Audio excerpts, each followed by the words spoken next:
नमस्कार, मैं हूं देवांजलि मोइत्रा। दुनिया के सबसे बड़े लोकतांत्रिक देश भारत में चुनावी महापर्व के लिए तारीखों का ऐलान हो गया है। चुनाव आयोग ने 10 मार्च को देश भर में होने वाले आम चुनाव के लिए 7 फेज में वोटिंग कराने का फैसला लिया है। चुनावी तारीखों के ऐलान के साथ एक तरफ जहां तमाम दल चुनावी तैयारी में जुट गए हैं, तो वहीं केजरीवाल के नेता चुनावी तारीखों पर ही सवाल उठा रहे हैं।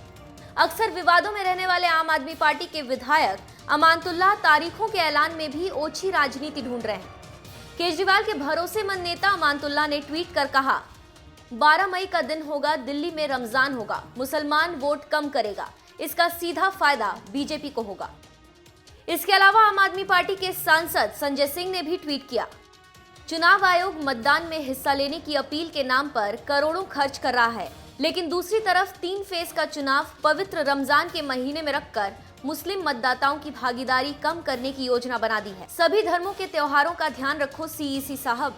आम आदमी पार्टी के नेताओं ने जिस तरह का ट्वीट किया है, उससे ऐसा नहीं लगता है कि उन्हें वाकई रमजान जैसे पवित्र महीने और मुस्लिम समुदाय की चिंता है। उन्हें तो सिर्फ राजनीति से मतलब है। शायद यही वजह है कि इस तरह की राजनीति करने वाले नेताओं को एआईएमआईएम नेता असदुद्दीन ओवैसी ने जबरदस्त फटकार लगाई। लोग जो इस तरह कह रहे हैं कि रमजान है, रोजा रहते हैं, पोलिंग परसेंटेज में फर्क पड़ेगा, सब बकवास है। ऐसा कुछ नहीं होगा, बल्कि मुझे पूरा यकीन है कि मुसलमानों का जो स्पिरिचुअल और जो ईमानी रूहानी जो जज्बा होता है वो रमजान में ज्यादा होता है, और यही उनको वोट परसेंटेज इनका बढ़ेगा उल्टा इसमें। ओवैसी ने चुनावी तारीख पर राजनीति करने वालों की बैंड बजाने के साथ ही ये भी बताया कि किसी भी हालत में चुनाव रमजान महीने में पढ़ना ही है, क्योंकि 3 जून से पहले सरकार गठन करना है। तो ऐसे में जब भी चुनाव होगा तो रमजान की तारीखें तो बीच में आएंगी। पार्लियामेंट को तो कॉन्स्टिट्यूट करना है जून 3 से पहले, तो इलेक्शन कमीशन को तो लामहला रमजान में इलेक्शन करना पड़ेगा।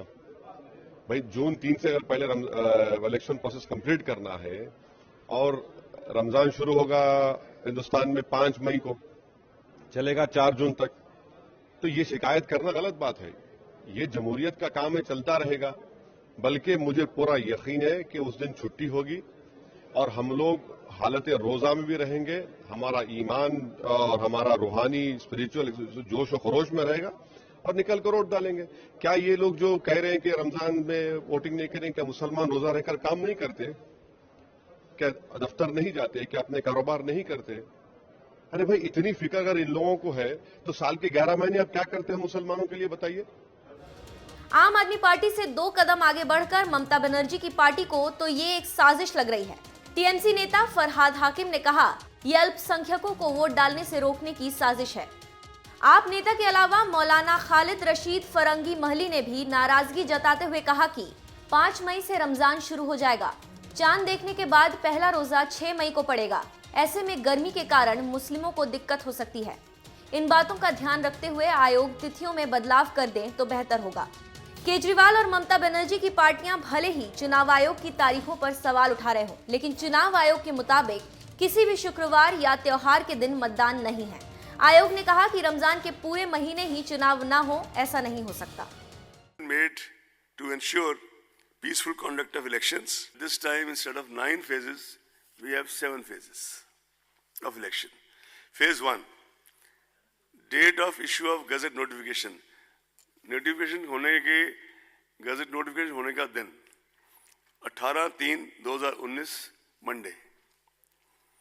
Phase 1, last date of nomination, आखिरी तारीख nomination की 25/3/2019 Monday. Date for scrutiny of nominations 26 March 2019 Tuesday. Last date for withdrawal of candidature 28 March Thursday. Date of poll first phase 11th April Thursday. Date of counting 23rd March Thursday. 23rd May 2019. Sorry. Or date before election shall be completed 27th May 2019. Phase 2, date of issue of gazette notification 19th March. Last day of nomination 25th March. 26th March. Date for scrutiny of nomination 27th March. Last date of withdrawal, 29th March. Date of poll, 18th April. Date of counting, same, 23rd May. Phase 3.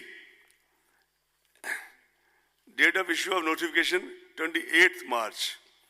Last day of nomination, 4th April. Date of scrutiny, 5th April. Last date of withdrawal of candidature, 8th. अब आज मैंने सुना है कि कुछ लोग विशेष रूप से रमजान को लेकर सवाल उठा रहे हैं कि कार्यक्रम क्यों बनाया गया है। ऐसे नेताओं को मैं एक ही बात कहना चाहूंगा कि जो रमजान रखते हैं, इबादत करते हैं, उनको कोई आपत्ति नहीं है, उनको बहुत आपत्ति है। उस समय तो होली भी आ रही है, कुछ दिन बाद चैत की नवरात्रा भी आ रही है, तो इसका मतलब क्या है?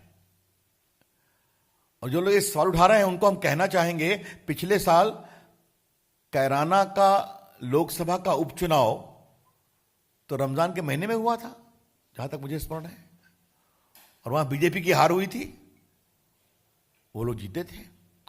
तो दर्जनों चुनाव त्योहार के समय होते हैं।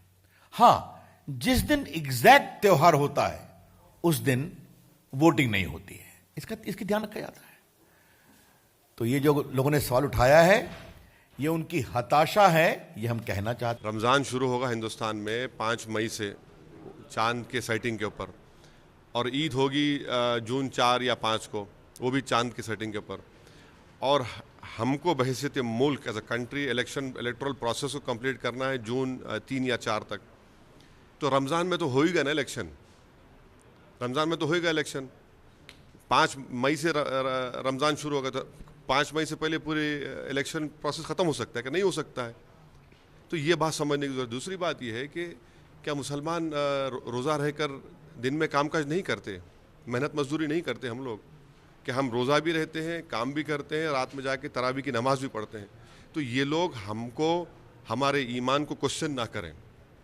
रमज़ान आएगा और पूरे हिंदुस्तान के मुसलमान बड़े फ़ख्र और जोश व खरोश के साथ रमज़ान में रोज़ा रहेंगे, तरावी की नमाज अदा करेंगे, उस महीने में गरीबों पर, मज़लूमों पर रहम करेंगे, सदक़ा निकालेंगे और इंसानियत के और बेहतरीन मज़ाहिरे करेंगे।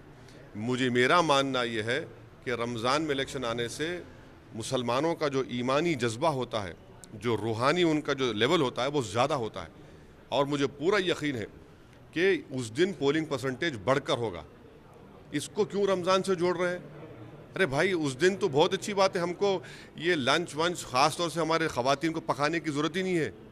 घर में तो फ्री होंगे, सबके सब निकल के वोट डालेंगे, दबा के वोट डालेंगे। मैं उन सियासी पार्टी के लीडरों से कहना चाहूँगा कि वो मुसलमानों का ठेका मत लीजिए। आप इलेक्शन आएंगे, चले जाएंगे, मुसलमान रोज़ा रखेगा, रमज़ान को पूरे जोश व खरोश के साथ मनाएगा, रोज़े भी रखेंगे, नमाज भी पढ़ेंगे, रात में तरावी में नमाज भी पढ़ेंगे।